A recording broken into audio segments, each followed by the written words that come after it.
Outro dia o ministro Barroso, né, levantou exatamente isso. Estava dando uma palestra em São Paulo, daí ele falou, olha, puxa vida, né, a gente achava que, né, as instituições democráticas brasileiras tinham se consolidado, né?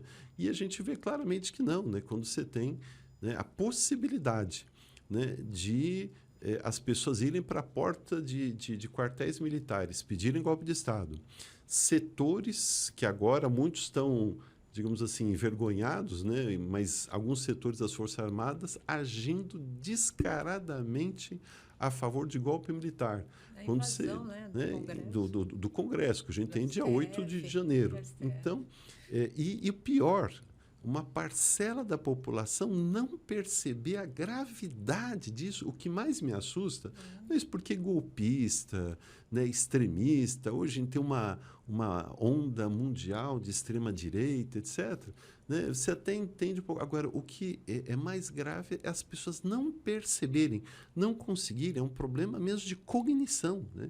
Não conseguir entender a gravidade que é você defender um projeto autoritário de poder. Então, é urgente, né? Eu acho que a gente tinha que pegar 2024 inteiro, em todos os lugares, escolas, universidades, espaços públicos, meios de comunicação social, né?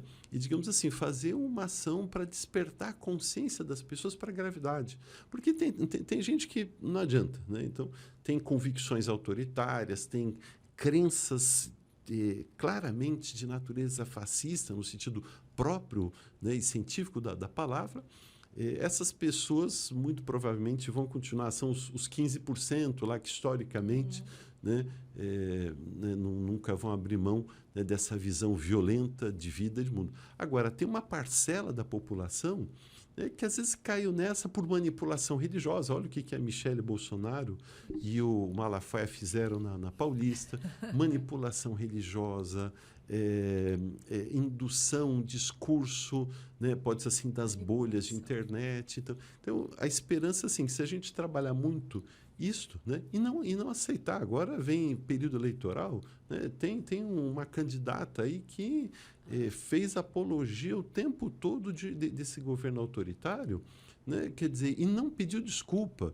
Né? Então, é muito grave. Né? Então, além de não pedir desculpa, diz o seguinte, mas isso tudo já passou, esquece. Não dá para esquecer. Não dá para esquecer. No dia que eu assisti, todo o Brasil inteiro assistiu, o mundo assistiu aquele quebra-quebra em Brasília, aquilo me doeu na alma, porque eu não estava assistindo, eu não estava vendo TV. Eu liguei a TV porque eu queria assistir a um filme. Quando entrou a TV Globo. E aí eu falei, mas o que esse pessoal da Globo News está na TV Globo? Porque estava uma repórter, a apresentadora do Fantástico, junto com o pessoal da Globo News. Eu falei, o que aconteceu? Eu fui parar. Quando eu comecei a ver aquelas imagens, aquilo, dói na alma, porque eu tinha acabado de ir a Brasília, eu tinha visto, fotografado aquelas peças que eles foram destruindo. Aquilo é nosso. Aquilo é nosso. Então, as pessoas não conseguem perceber o que é um crime. Né? E outra coisa, a Eneida mencionou essa ideia de que as pessoas fazem uma associação com guerrilha, com pessoas que pegaram em armas. Eu acho que a gente precisa insistir com isso, porque existem coisas que as pessoas dizem assim, ditadura? Nossa, aquele tempo era bom. Na minha casa, na minha família, ninguém foi preso. Esse é um argumento. Na minha família, ninguém foi preso, porque estava todo mundo trabalhando. Eu não discuto, nunca discuto com ninguém sobre essas questões. Eu nunca nem perco assim, a cabeça, porque eu tenho argumentos, e essas pessoas não têm. Então, a primeira coisa que eu falo, é mesmo, não foi ninguém preso, estavam trabalhando. Sabe que meu pai foi preso 2 vezes, e ele estava trabalhando as 2 vezes em que foi preso? A pessoa ela não fala mais nada. Por quê? Porque ela acha, uma coisa que ela acha, mas eu estou falando de uma coisa que eu vivi, ninguém me contou. Eu vivi. E outra coisa que, assim, eu me incomodo bastante, inclusive com o pessoal da esquerda mesmo, o pessoal que quer divulgar, mas me incomoda quando se fala de ditadura militar, primeiro, quando mostram imagens, sempre são as imagens da guerrilha, de coisas assim. Primeiro que nós nem tivemos propriamente uma guerrilha no Brasil. E a impressão que se passa é que a ditadura ela se instalou no Brasil, foi necessário, porque para combater os grupos de guerrilheiros. Não. Não havia guerrilheiros. Isso é mentira. Tanto que os primeiros a serem atingidos foram militares dissidentes, trabalhadores, sindicalistas, foi o segundo nos números, sindicalistas. Por quê? Esse pessoal reivindicava direitos.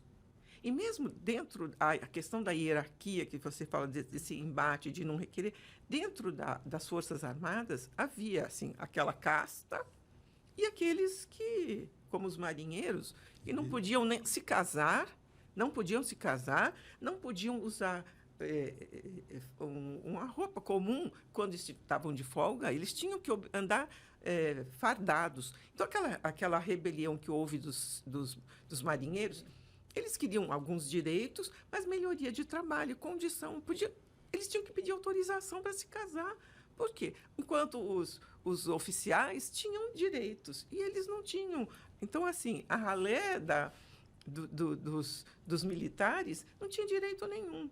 Então, houve esse choque. Agora, a guerrilha, quando começaram a surgir pessoas que pegaram em armas, foi depois, ainda nos anos 60, mas depois que começaram a perceber, estudantes começaram a aderir, a se envolver. Por quê? Eles foram formando, porque o Partido Comunista Brasileiro, que o PCB, era contrário a que se pegassem armas. Então, houve a dissidência para o PCdoB e também a formação dos grupos, MR8, Libelu, ALN. E o pessoal, alguns pegaram em armas. Então, não tinha condição. E o que aconteceu com eles? Eles foram torturados e mortos, ou só torturados e presos, sem que nunca tivessem passado por um inquérito. Os que sobreviveram foram exilados, porque foram trocados quando fizeram aqueles sequestros de 4 embaixadores, conseguiram salvar a vida de algumas pessoas. Foi nesse momento que as pessoas tiveram a ilusão de que conseguiriam pegar em armas e fazer alguma coisa. Então, mas insistem muito nessa questão. Mas não, na verdade, a linha de frente, que foi no primeiro momento de 64, ninguém tinha arma. O que tinha era um grande boato, né? Que hoje chamaria de fake news. É uma grande organização dos trabalhadores, que é isso que tinha que quebrar essa espinha. Exatamente. Mas, assim, o que se fazia, jogavam para cima dos trabalhadores isso, que os sindicalistas tinham uma arma, os sindicatos tinham... claro, não tinha as armas químicas no Iraque. Exatamente. Eram as tais... Hoje a gente chamaria de fake news, mas eram boatos. Em cima de boatos, então se mobilizava toda a população que não tinha muito esclarecimento e era a favor do golpe, da ditadura. Claro. Os comunistas. Então, havia pessoas que nem sequer tinham uma ligação...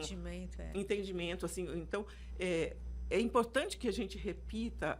Vá contando de novo a mesma história, que a gente já fala, nossa, vai cantar tudo de novo. Por quê? Porque as pessoas não têm essa noção. Claro, porque tinha guerrilheiro. Não tinha guerrilheiro. Até o que chamam de...